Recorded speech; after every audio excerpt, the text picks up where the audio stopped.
E agora vamos falar do quinto filme da franquia do Exterminador. Filme este que na época eu lembro deixou muita gente confusa. Eles que viajaram pro tempo ou foi o tempo que viajou para eles? Não tô entendendo. Eu estou falando de O Exterminador do Futuro, Gênesis, de 2015. Então vamos ver curiosidades, lições e no final eu falo o que eu achei deste filme aparentemente confuso. Será que ele é confuso mesmo? Isso a gente vai ver agora. Quando anunciaram o quinto filme da saga O Exterminador do Futuro, a expectativa era de um renascimento da franquia. A ideia era ousada, brincar com as linhas do tempo, revisitar cenas icônicas do primeiro filme e reimaginar a história para um novo público. Só que na prática o resultado dividiu muito os fãs. Agora vamos aos possíveis pontos positivos e negativos segundo a crítica, começando pelos pontos positivos. Arnold Schwarzenegger de volta. Mesmo mais velho, Arnold é o coração da franquia e aqui ele funciona tanto na ação quanto no humor, assumindo até o apelido de Pops. Cena inicial nostálgica. A recriação de momentos clássicos do primeiro filme, como o Exterminador chegando nu em 1984, foi um prato cheio para quem é fã antigo. Olha, eu só não senti esse ponto positivo aqui, mas eu concordo com ele, porque, como eu disse nas franquias anteriores que eu estava explicando, eu não assisti o primeiro filme. Eu comecei a acompanhar a franquia a partir do segundo filme. E eu só fui assistir o último filme, ou melhor, o primeiro filme, por último. E eu não peguei a referência do início desse filme, mas realmente é uma referência muito boa. É que no clássico, O Exterminador do Futuro 1, ele encontra uma gangue lá e pede a roupa deles, certo? E aqui a mesma cena é repetida com o mesmo cenário. É claro que os atores ali são diferentes. Eu me refiro aos atores que representam a gangue, mas o contexto é o mesmo. E logo depois chega um T-800 mais velho e sai na porrada com um T-800 mais novo. Muito bacana essa cena que mostra a verdadeira força desses ciborgues. É bem interessante. Luta de robô sempre é maneiro, né não? Outro ponto positivo do filme é a ação sem parar, explosões, perseguições, luta entre exterminadores, que isso é bacana também. O filme não economiza nesse aspecto. E eu concordo com todos os pontos positivos citados. E agora vamos para os pontos negativos segundo a crítica. História confusa. A tentativa de criar uma nova linha do tempo, com Sarah Connor sendo criada por um exterminador desde criança, deixou o roteiro bagunçado e difícil de levar a sério. Eu concordo que a partir desse momento eu me perdi na história. Outro ponto negativo seria os personagens descaracterizados. John Connor, que sempre foi o símbolo da resistência humana, aqui é transformado em vilão. Essa reviravolta não agradou quase ninguém. Isso aqui pegou pesado. Como é que você transforma o herói promissor da franquia em um vilão? Pois é. Outro ponto negativo é o excesso de CGI. Diferente dos primeiros filmes, que tinha efeitos práticos marcantes, aqui a computação gráfica exagerada tira parte da atenção. Eu não sou exigente para CGI, mas realmente essa franquia ela se sustentou em efeitos práticos. Mas mesmo assim, apesar do exagero de CGI, eu não me incomodei. Tentativa de reboot forçada. O filme parecia mais preocupado em preparar terreno para novas continuações do que em contar uma boa história. Sou obrigado a concordar. E agora vamos para as curiosidades do filme. Arnold rejuvenescido. O filme usou o CGI para recriar o Schwarzenegger jovem, exatamente como em O Exterminador do Futuro de 1984. Foi uma das recriações digitais mais comentadas da época. Olha, não é a primeira vez que o T-800 jovem reaparece. Ele apareceu no filme anterior, o quarto filme da franquia. Digamos que a tecnologia do CGI é a mesma. Eu não fiquei impressionado, já vi essa tecnologia em outros filmes. É um CGI bem feitinho, mas não deixa de causar aquela estranheza, sabe? Aquele boneco de CGI, quando ele está lutando ali com o Arnold Schwarzenegger de verdade, dá para notar a diferença. E eu também não vi esse comentário todo sobre esse efeito especial. Então, tem um certo exagero nessa curiosidade aqui, tá? A cena é boa, mas não é tudo isso não. A outra curiosidade é John Connor como vilão. A revelação de que John Connor vira um híbrido máquina-humano foi tão criticada que os produtores chegaram a pensar em esconder esse detalhe dos trailers, mas decidiram revelar mesmo assim, estragando a surpresa para quem fosse assistir. É por isso que eu não assisto trailer dos filmes que me interessam. Eu não gosto. Eu só recorro ao trailer de um filme assim que eu tô pensando se assisto ou não. Sabe quando a gente tá indeciso? Aí sim eu recorro ao trailer. Mas de preferência, se o filme já me interessa, eu não quero ver nada sobre ele. E sim poder apreciar a obra como um todo de uma só vez. Sarah Connor diferente. Emilia Clarke, a Daenerys de Game of Thrones, aquela personagem do cabelo branco de Game of Thrones, interpretou Sarah Connor dessa vez. Curiosamente, Lena Headey, que também fazia parte de Game of Thrones, a Cersei, já havia vivido Sarah na série A Crônicas de Sarah Connor, também conhecida como a série do Exterminador do Futuro. Para quem não conhece, existe uma série dessa franquia. Eu nunca me interessei, principalmente naquela época, eu odiava a série, odiava. Série vem com orçamento baixo e só vem pra te enrolar. Naquela época acontecia muito isso, então sempre odiei série, mas confesso que os primeiros episódios parecem bem interessantes. A outra curiosidade é que Arnold o chamou de confuso. O próprio Schwarzenegger admitiu em entrevista que a história ficou complicada demais, mas disse que adorou voltar ao papel. Era para ser uma nova trilogia. O estúdio planejava Gênesis como início de 3 novos filmes, mas a recepção fraca matou os planos. Também vocês... daqui a pouco eu falo a minha opinião. Arnold nunca quis parar. Mesmo depois desse fracasso, Schwarzenegger deixou claro que estaria disposto a voltar para qualquer continuação da franquia. Isso aqui é um amor ao projeto, ao trabalho, mesmo que ele não seja um projeto bom. A outra curiosidade, ainda envolvendo Arnold Schwarzenegger, é que ele treinou pesado. Mesmo com 67 anos na época, caramba, Schwarzenegger fez um treino intenso para reprisar o papel. Ele queria mostrar que o T-800 ainda poderia ser intimidador, apesar da idade. Eu concordo, e realmente ele mandou bem. Digamos que é um velho ciborgue grande e tem presença. Linda Hamilton não quis voltar de novo. Antes de escolher Emilia Clarke, os produtores chegaram a cogitar trazer Linda Hamilton de volta como Sarah Connor, mas ela recusou, dizendo que já tinha encerrado sua história com a personagem. Olha, nesse filme aqui, não necessariamente. Podia ter uma brecha para ela voltar. Lembrando que a Sarah Connor oficial, que é a Linda Hamilton, ela se recusa a voltar para esse papel desde o Exterminador do Futuro 3. Ela foi convidada no 4 também, recusou.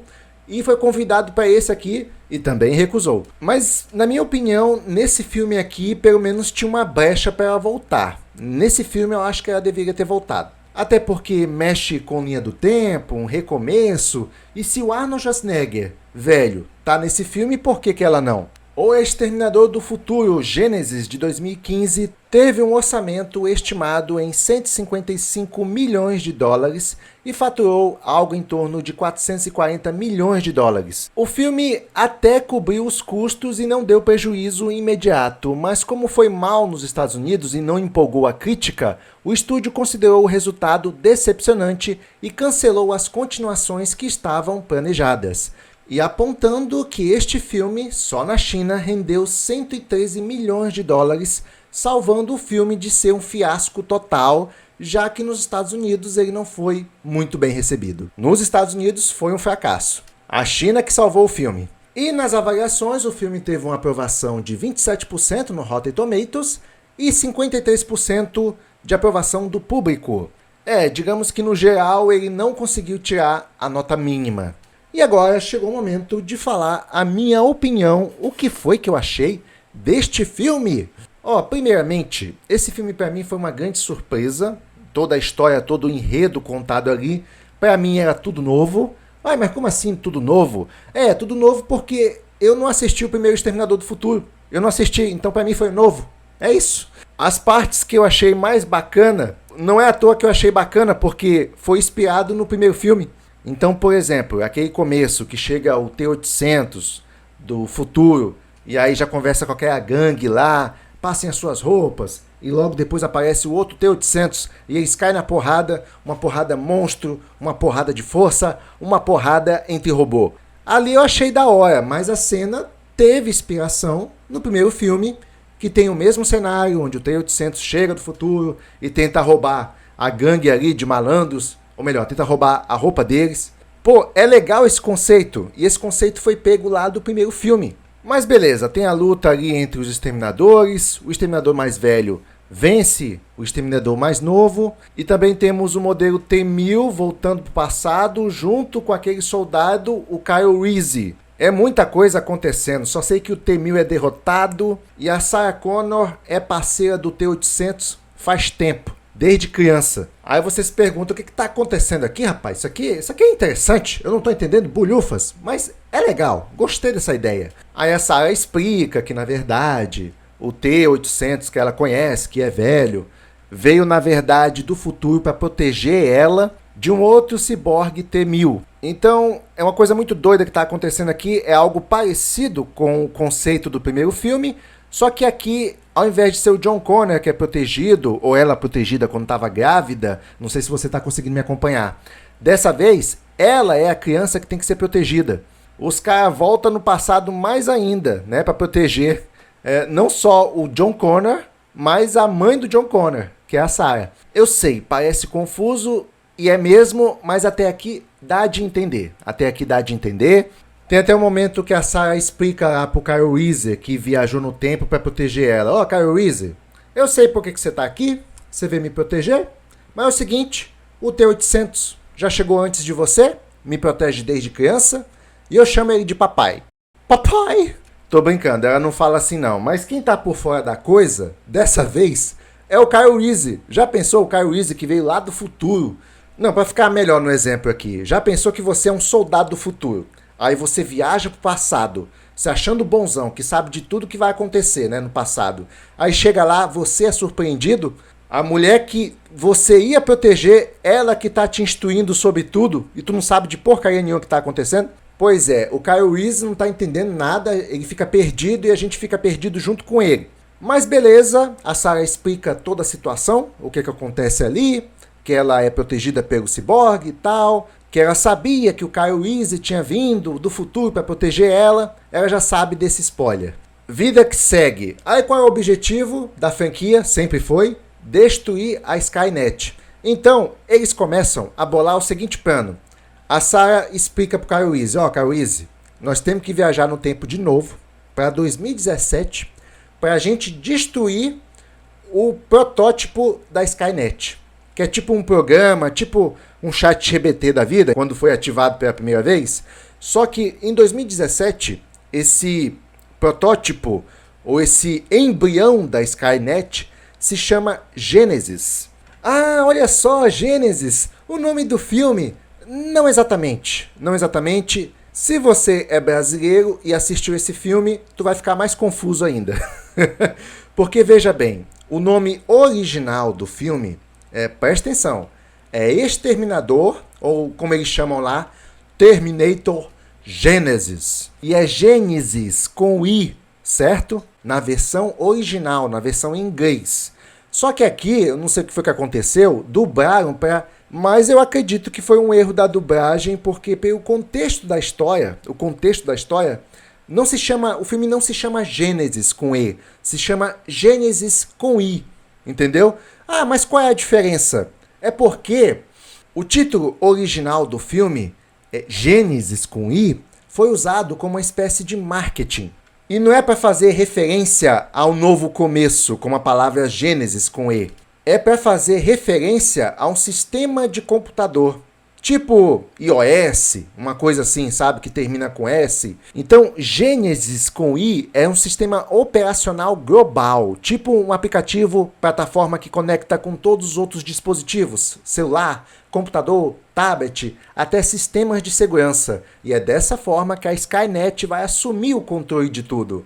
A ideia do Gênesis, do programa Gênesis, que é o embrião da Skynet, é que ele seja lançado em 2017 como uma ferramenta revolucionária, um iOS tipo Android do futuro, só que muito mais integrado, entendeu? Então, no original, o nome Genesis se refere ao aplicativo que vai fazer essa revolução das máquinas. Só que esse nome Genesis com I nos Estados Unidos não pegou bem, pegou mal. A ideia era trazer um nome mais futurista e deslocado, mas acabou soando forçado, tipo aquele trocadilho de palavra, e deixou os telespectadores confusos. Isso afastou fãs antigos e não atraiu o público novo do jeito que o estúdio queria. Esse nome em inglês, Genesis, virou até piadas em fóruns na época. Alguns chamavam de O Exterminador do Futuro, Genitalis.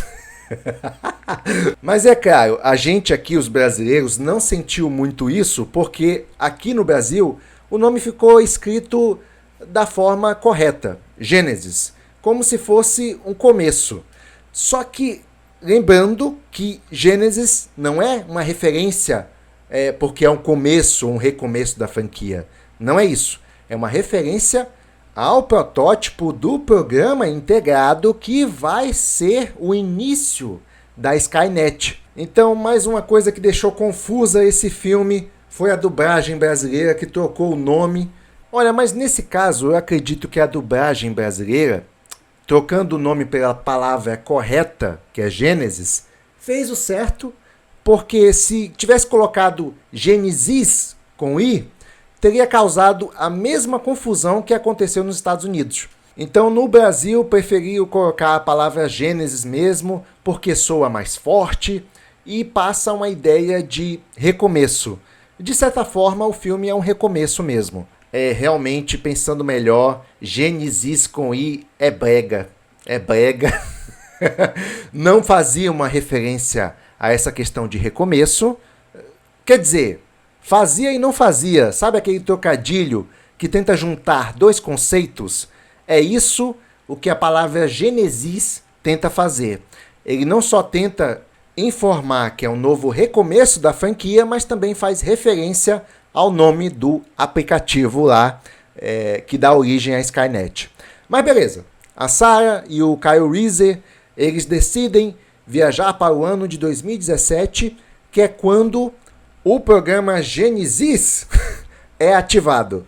E se eles destruíssem esse programa, eles poderiam evitar que a Skynet surgisse.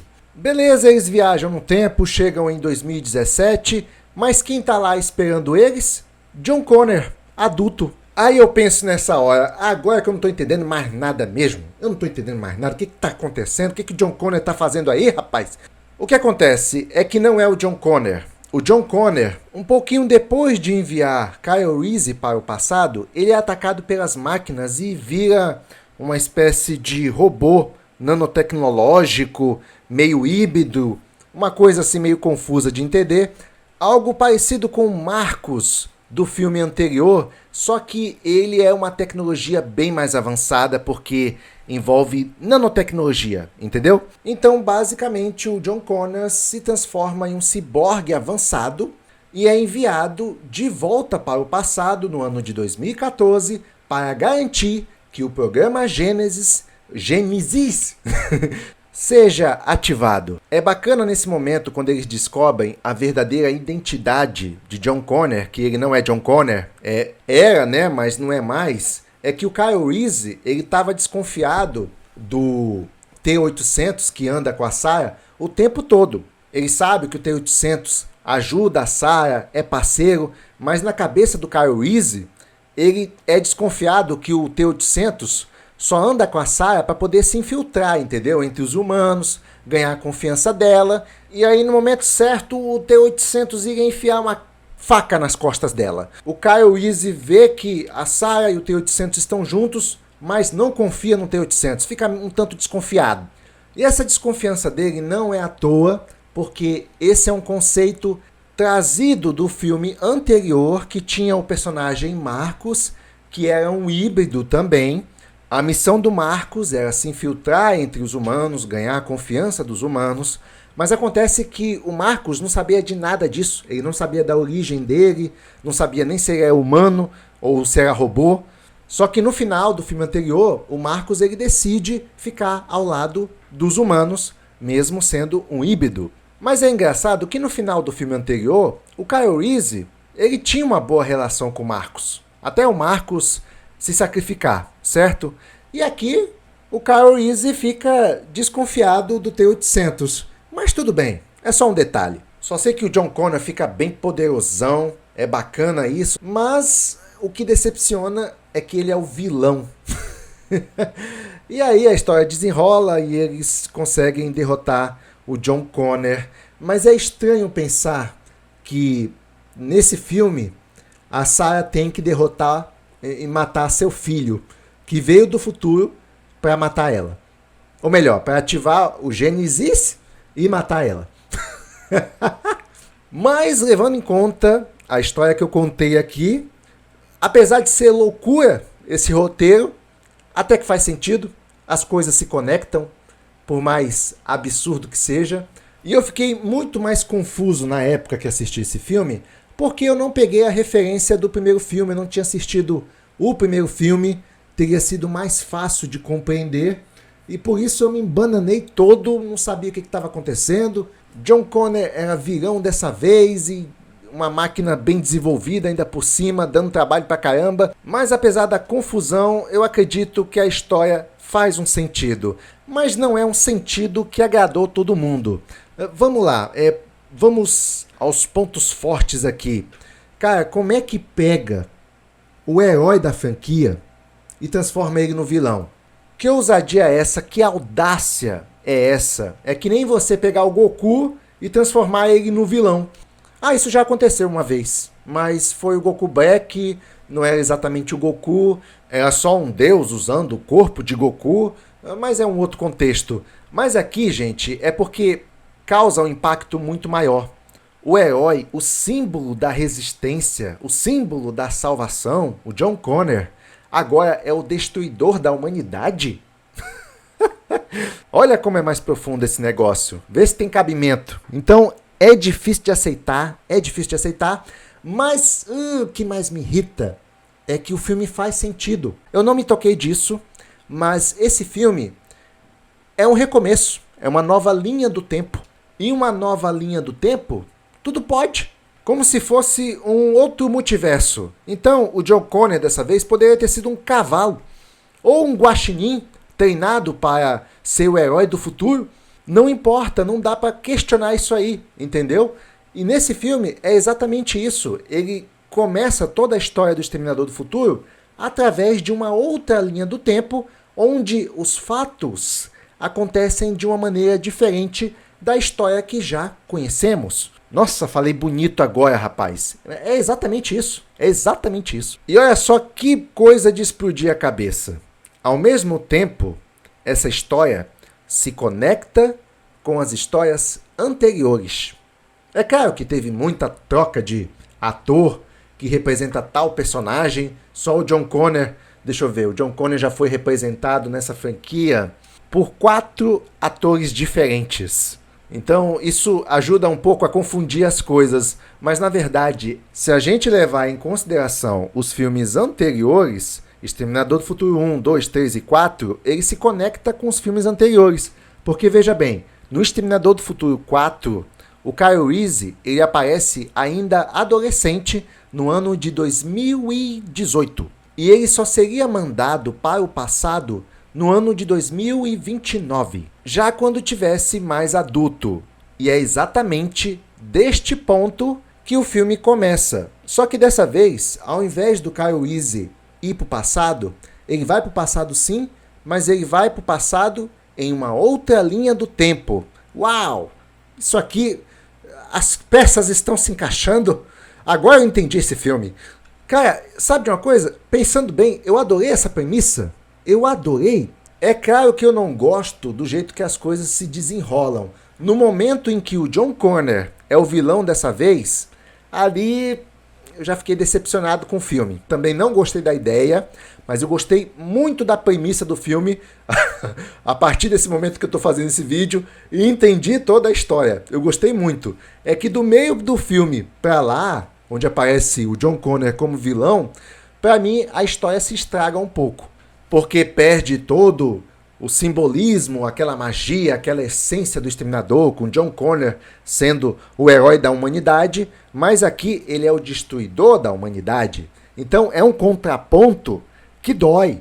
Tá errado? Não. É uma outra linha do tempo, as coisas aconteceram de uma maneira diferente, mas é decepcionante do mesmo jeito. Gostei da ideia inicial do filme, mas odiei a ideia da metade do filme pra frente. E deixa eu ver aqui o que mais eu não gostei da Sarah Connor, eu não poderia deixar de falar. Ela é interpretada pela Emilia Clarke, certo? Só que a Emilia Clarke, ela tem um rostinho assim, de anjinho, de boa moça.